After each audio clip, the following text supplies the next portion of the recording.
안녕하세요. 블록스트리트TV의 가상화폐 읽어준 남자 4월 둘째 주 방송을 시작하겠습니다. 4월 중순임에도 일교차가 커서 아침, 저녁으로는 좀 제법 쌀쌀합니다. 감기 조심하시기 바라고요. 특히 코로나 이슈가 있는 상태에서 감기 걸리시면 여러 가지로 좀 더 힘드실 수 있겠어요. 어찌되었든 가상화폐 시장은 계속된다는 점. 저희 방송과 함께 오늘도 함께 하시면서 가상화폐 시장에 대한 정보 얻어가시는 시간 되시길 바라겠습니다. 가상화폐 읽어준 남자 첫 번째는 먼저 가상화폐 주간 시장부터 알아보겠습니다. 이번 주는 좀 조용했습니다. 가상화폐 대장주 비트코인을 기준으로 말씀드리면 완만한 등락을 보였고요. 대장주 행보에 따라 다른 알트코인들 비슷한 흐름을 보였습니다. 그런 움직임이 크지 않았기 때문에 계속 조용한 느낌이었고요. 급등이 나오기 어려운 건 역시 코로나 이슈가 아직 존재하기 때문이겠죠. 현재 글로벌 증시와 연동되고 있는 가상화폐 시장이기 때문에 글로벌 증시 흐름을 계속 주목해 볼 필요가 있는데 아직은 증시가 완전한 상승세가 돌아섰다고 말하기는 좀 어렵습니다. 지난주 방송 때 전 세계 코로나 확진자 수가 100만 명을 넘었다고 말씀드렸었는데 어느새 이번 주에는 150만 명을 넘었습니다. 특히 미국의 확진자 수가 45만 명을 넘으면 압도적인 모습인데요. 세계 최강대국 미국의 확진자 수가 얼른 줄어들어야 뭔가 시장도 반등해지고 있겠습니다. 다음 주간 전망 순서입니다. 지금 전망할 수 있는 건 크게 두 가지라고 생각합니다. 첫 번째는 코로나 치료제는 백신이 나오는 것인데 어떤 이는 코로나가 이러다 갑자기 종료될 수도 있고 그에 따라 글로벌 증시가 아니면 또 가상화폐 시장이 한순간 회복될 수 있다고도 보는데요. 그럼 참 좋겠죠. 물론 확신할 수는 없습니다. 또 하나는 비트코인 반감기라는 이슈가 있지요. 4년에 한 번씩 돌아오는 비트코인 반감기는 다음 달, 즉 5월 초 중순으로 예상됩니다. 이번 반감기는 3차 반감기인데요. 날짜가 정확히 정해진 이유는 아시죠? 혹시 모르시는 분들 위해 설명드리면 비트코인 63만 번째 블록이 채굴되는 시점이 반감기 시작점이 되기 때문에 그 순간이 되어야 알 수 있는 것이죠. 코로나 백신이나 치료제가 확정된 호재가 아니면 비트코인 반감기는 확정되어 있는 호재입니다. 역대 흐름을 봤을 때 상승을 기대할 수 있습니다. 그러나 뭐 세상에 100%는 없습니다. 과거에 그랬다고 이번에도 또 오른다라는 보장은 없습니다. 그래도 가능성이 높다고 하는 수 있는 건 사실입니다. 한 가지 덧붙이자면 최근에 부자 아빠 저자인 로버트 기요사키가 미국 달러화의 시대는 끝났다면 금은 또는 비트코인을 사라고 조언했는데요.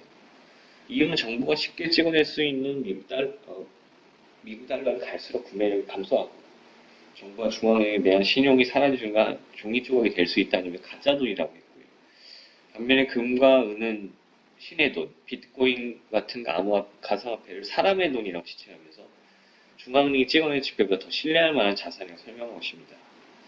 시장이 부정적으로 보는 전문가들도 있는 반면 이런 견해가 있다는 거 참고하시기 바랍니다. 다음은 이번 주에 있었던 가상화폐 및 블록체인 관련 주요 이슈에 대해 살펴보는 차례입니다. 가장 주목할 만한 소식은 한국은행이 중앙은행 디지털 화폐 파일럿 테스트를 2021년 12월까지 진행한다는 것이었습니다. 구체적으로 보면 디지털 화폐 설계 및 요건 정의, 구현 기술 검토, 업무 프로세스 분석 및 컨설팅, 디지털 화폐 파일럿 시스템 구축 및 테스트 순으로 진행한다고 합니다. 한국은행의 이번 파일럿 테스트는 디지털 화폐 연구가 활발히 이루어지는 전 세계 추세와 높아지는 국내 연구의 필요성 때문인 것으로 보이는데요. 여전히 존재하는 현금 수요, 경쟁적 지급 서비스 시장, 높은 금융 포용 수준을 고려할 때 한국은행이 가까운 시일 내에 디지털 화폐를 발행할 필요성은 크지 않다고 판단한 것 같지만 대내 여건이 변할수록 신속하게 대응할 필요가 있다고 설명을 덧붙였습니다.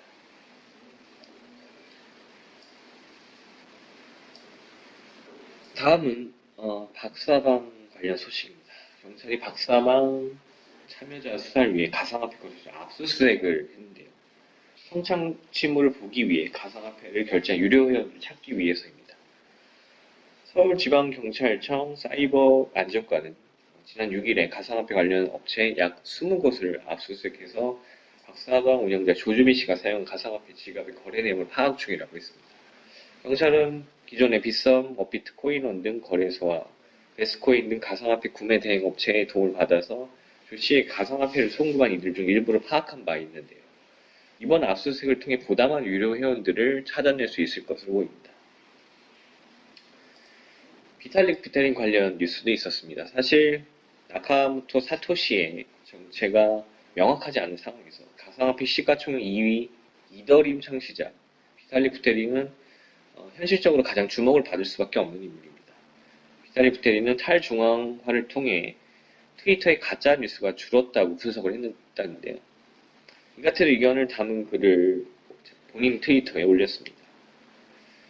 그러면서 지난 2달 트위터를 이용해서 감명을 받았고 트위터는 정확한 정보를 제공했다고 하면서 몇 번 볼 수 있었던 가짜 뉴스들이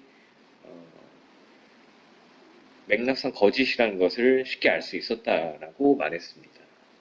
또한 트위터가 구조적으로 중앙화된 것을 알고 있지만 정보를 제공하고 무엇을 볼지 결정하는 건 완벽하게 탈중앙화되어 있다고 하면서 이런 장점이 있다는 것이 이런 것이 탈중앙화가 장점이 있다는 것이 증명되고 있다고 덧붙였습니다. 이외에도 여러 가지 뉴스가 있었습니다.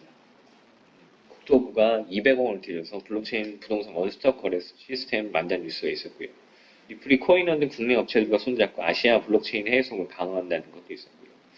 이탈리아 통신사 안사가 뉴스 출처를 추적하는 블록체인 기반 시스템을 도입해서 가짜 뉴스를 확산을 막기로 한 소식도 있었고요.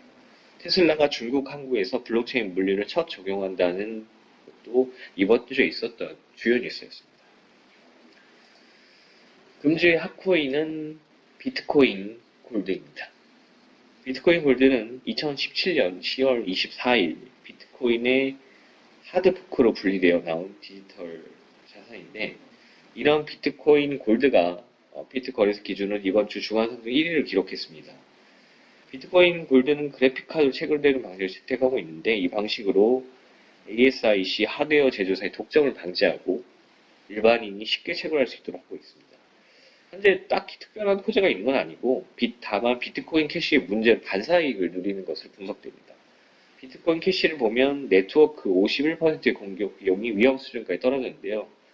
지금 무슨 말이냐면 의도하지 않은 네트워크 분할에 극도로 취약해졌다는 것입니다. 이로 인해서 비트코인 골드가 주목을 받고 있는 것이고요. 가상화폐 읽어준 남자 오늘 방송 벌써 끝마칠 시간입니다. 매주 금요일 업로드되는 저희 방송이 끝나면 황금 같은 주말인데요. 비록 코로나 때문에 매출은 어려우시겠지만 즐거운 주말 보내시기 바랍니다. 그리고 저희 방송 구독과 좋아요 부탁드리겠고요. 아무쪼록 가상화폐 투자자 여러분 모두 계속 성공 투자하시길 기원 드리면서 다음 주까지 안녕히 계시기 바랍니다.